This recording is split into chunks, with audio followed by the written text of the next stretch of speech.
વડિયાના વાવડમાં આપનું હાર્દિક સ્વાગત છે।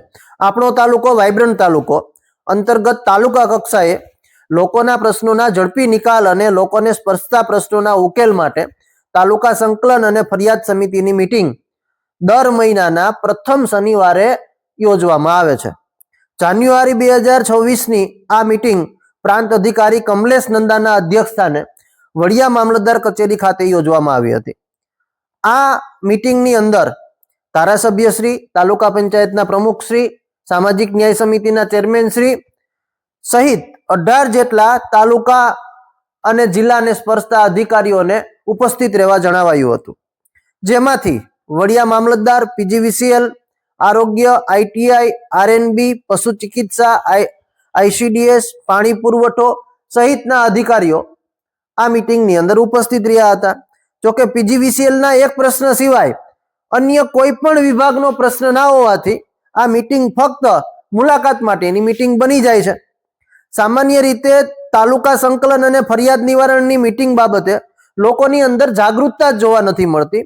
એટલે કે લોકોના પ્રશ્નો માટે યોજાતી મીટિંગમાં લોકોના પ્રશ્ન જ આવતા નથી। તો આ બાબતે લોકોમાં જાગૃતતા આવે એ ખૂબ જરૂરી છે અને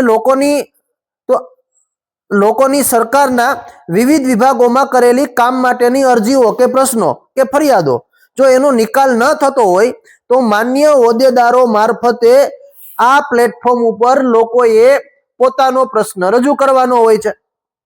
પરંતુ પદાધિકારીઓ જેવા કે ધારાસભ્ય, જિલ્લા પંચાયત સદસ્ય, તાલુકા પંચાયતના પ્રમુખ, તાલુકા સામાજિક ન્યાય સમિતિના ચેરમેન, તાલુકા પંચાયતના સદસ્યો, એટીવીટીના સભ્યો, આ લોકોને કોઈ પ્રશ્ન જ હોતો નથી કે લોકોને એની પાસે પ્રશ્ન લઈને જવાનું છે, એના મારફત રજૂ કરવાનો છે, તેની માહિતી પણ હોતી નથી અને તેને કારણે આવી મીટિંગો છે એ ફ્લોપ શો સાબિત થાય છે।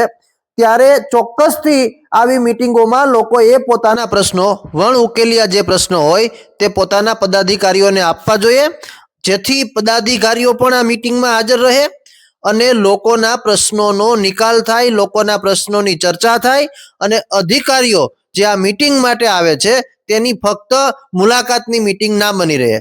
તો આ લોકોએ પોતાના પ્રશ્નો રજૂ કરવા માટેનું એક મહત્વનું પ્લેટફોર્મ છે જેનો ઉપયોગ કરવો જોઈએ।